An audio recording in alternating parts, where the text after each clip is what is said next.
Hi, this is Adrian Smith and you're logged on to guitar.com.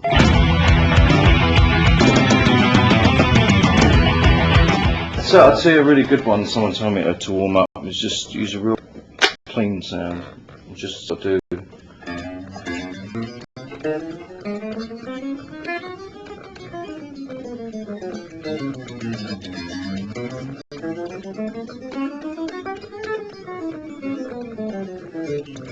That sort of thing with a metronome.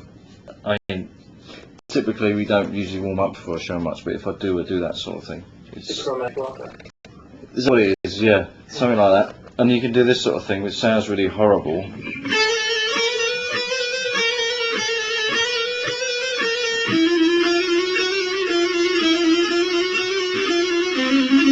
Or that sort of thing. Which my wife came in the room and said, "What the hell are you doing?" You know, and but it's good because it's just, you know, gives the builds a strength in your fingers. Obviously, you have to repeat it, you know, until you feel your fingers getting real tired, and then push yourself a little bit more, and gradually build up speed. It's good to do it with the metronome. That works best for strength or speed? Well, for strength and stamina. What do you recommend for a guitarist who want to build up their speed? Any good tips? Yes, it's some stuff you can do, like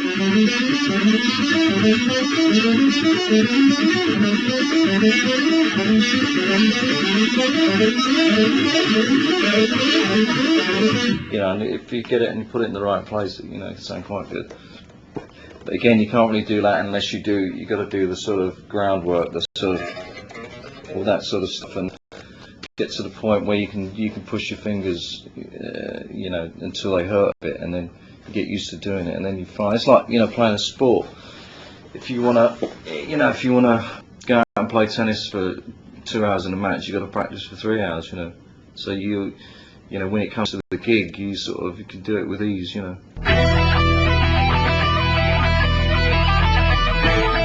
Well, I suppose I go from sort of melodic point of view, because I spent a lot of my early sort of career as a singer, guitar player. I sort of play around the vocals a lot. I think I did that unconsciously, you know. So I'm usually coming from more sort of melodic sort of point of view, you know. Dave is very fluid player. He's got very strong, naturally strong hands. He uses the neck pickup. He doesn't use single chords, but he uses two humbuckers. Oh, well, I don't know if I should give away secrets, but so he does a lot of hammer-ons. He's very, you know, fluent and stuff. And I think Yannick probably plays in a similar way, but he's a bit more. He experiments a bit more when he's playing, and he's not afraid to sort of walk the fine line, you know.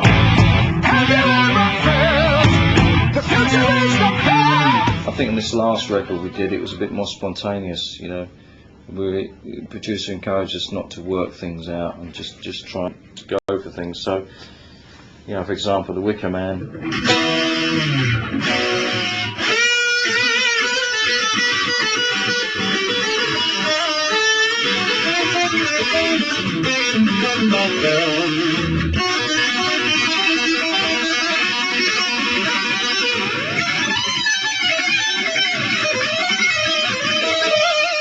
Something like that, anyway. So there's bits of everything in there, really. You got sort of a blues lick, you got a sort of a more classical thing, and then a sort of a fast bit at the end, you know. Just try and have a good good definite beginning, a few catchy bits in it that maybe people will remember, and a little bit of a flurry or a fancy bit in there, you know, too. Can you demonstrate how a more pick-heavy approach gives you a different kind of sound than maybe something filled with hammer-ons and bullets? Well, you can do the sort of which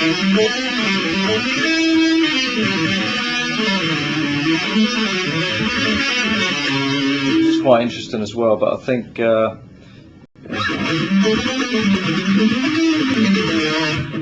that to me that sounds kind of heavier, and it depends. It also depends what you play as well. Sometimes that more legato stuff, what we do, it gets a bit lost. I think it's the way you approach it, really. It's just what you want to hear yourself. I think as well, because Dave does a lot of that kind of style. You know, you got to try and find your own niche in the sort of spectrum of the sound, you know, and make sure you don't. I mean, a lot of the stuff we're doing now, a lot of the older stuff since I come back in the band, I play in different tuning. For example, I was playing with Bruce's band, his solo band, and working with another guitar player called Roy Z. And we've been sending tapes back and forth, and he'd be sending me tapes of stuff that was in drop D, but I didn't know it was in drop D, so I tuned my whole guitar down. And then, you know, my strings are kind of moving like elastic bands, and I thought, well, you know, that's the way he wants to play it, fine. And then when we started rehearsing, he was doing. I was like, what are you doing, you know? And it was like a totally different technique, you know. But once you get into it, I mean, it's real cool tuning, you know. And when you drop your D, you always got to tune it a little bit slightly flat, because when you fret it, it tends to go sharp.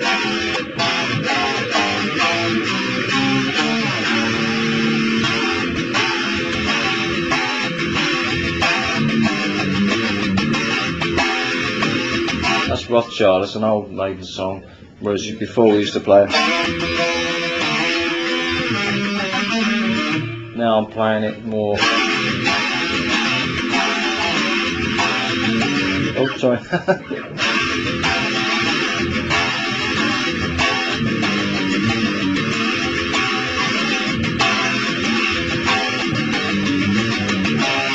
That sort of thing. Also, Number of the Beast.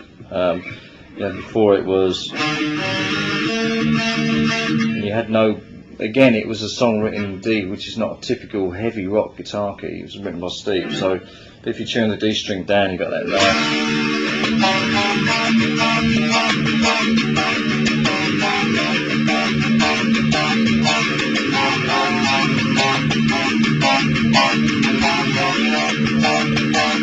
So you got the nice heavy droning D string there. I think you've got to be a little bit careful with it, because you know I use it in the framework of the band, but I don't. I mean, Yannick and I tried tuning down together, but then we were getting it started to change the sound too much, because you've got to, you know, Iron Maiden is a classic sound. It's been around for a long time. You can't really change it too much. But I find that using it in small doses really adds a little bit more fatness to the bottom end of the sound, you know. Did you do something this time around to keep your sound maybe a little more progressive or in touch with the times? Because certainly the sound that you had is classic, but it's a sound of sort of a different guitar era. No, we didn't. We just sound the way we sound. I mean, I did do a few songs on the new album in that tuning, but it's not like an overpoweringly obvious thing. It's there, and if you take it away, you'd notice it, but it's not like we're all tuned down and then you're going to sound like, you know, Korn or something like that, and that wouldn't be right. You know, it's great what they do, but we've got to stick to what we do. All I'm doing is trying to add a different dimension, and we've got 3 guitar players. There's no use us playing in the same register all the time, you know. Well, again, it's a lot of stamina. It's we do a lot of that galloping like the Trooper, typically.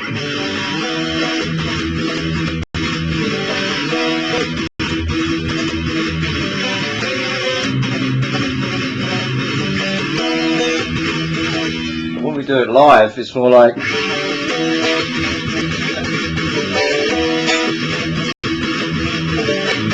know, it's an adrenaline thing, and you start going, and if I try to play that for 5 minutes, I'd probably die, you know. But when you're on stage and you're playing in front of people, it gives you that energy, you know.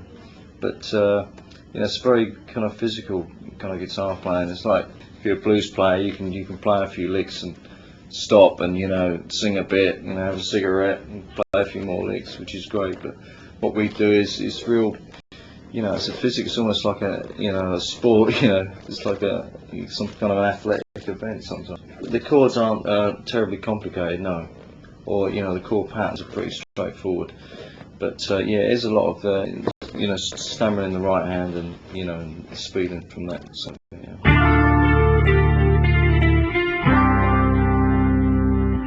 This thing I do a lot. I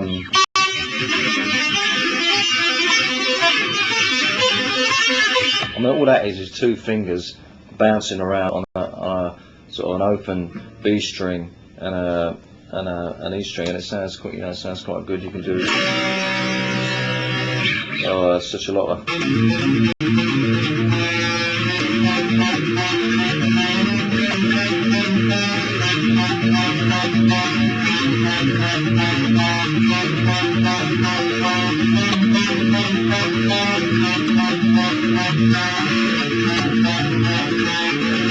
That's very simple, but it sounds effective, and it's almost like a repeating thing, On the high string, you put, I guess you play a. How's that?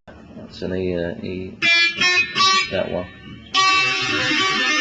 Then you just hammer on that one, and you got that one, but you keep that fretted.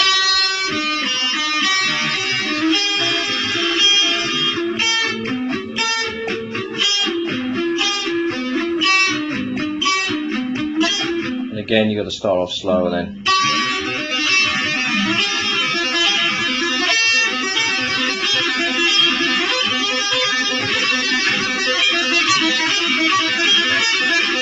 And so on and so on, Can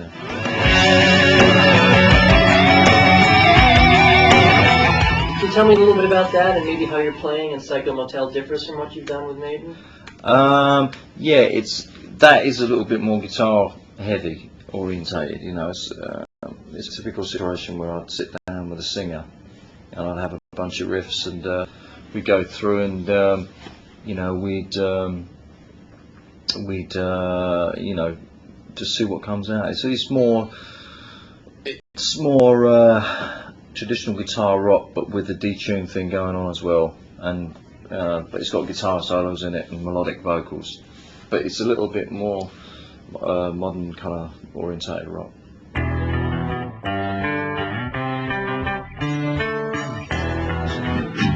A song called Last Chain, that's the first one. That's used as a typical drop D tuning riff.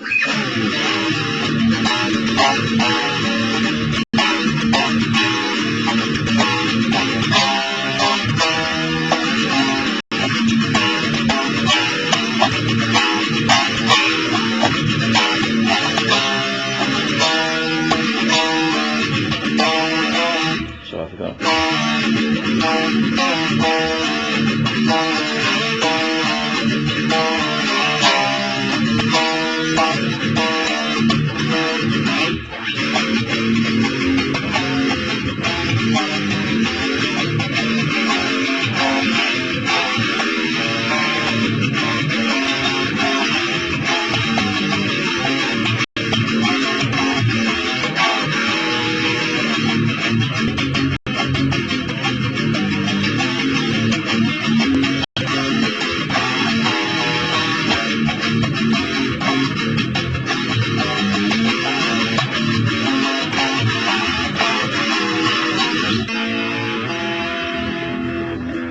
This is it's a pretty standard. I mean, there's loads of these kind of riffs, Wicker Man riffs. It's just, but every now and again you sort of tap into something that just a tiny bit different, This was one of those kind of typical E riffs.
Well, again, that's one of those ones that was written in D, and now I do it in the drop D. And that really is, and it's not so much a riff, that song, as it's just a gallop, you know.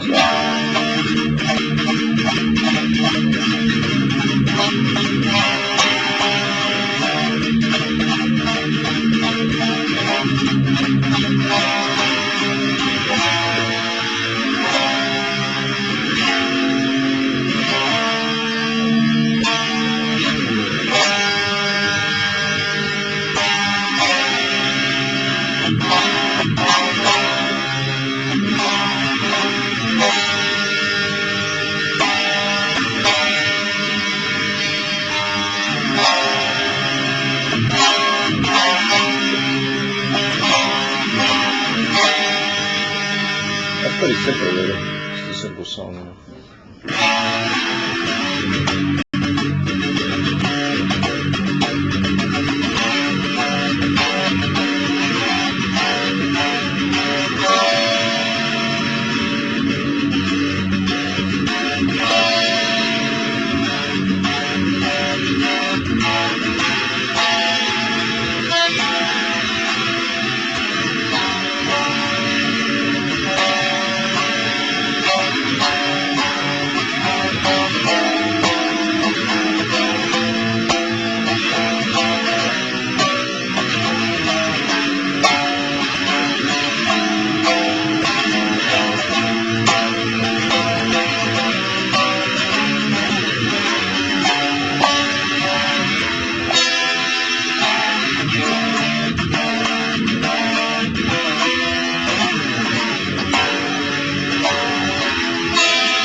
Have you changed the style of that riff a little bit over the years? Yeah, well,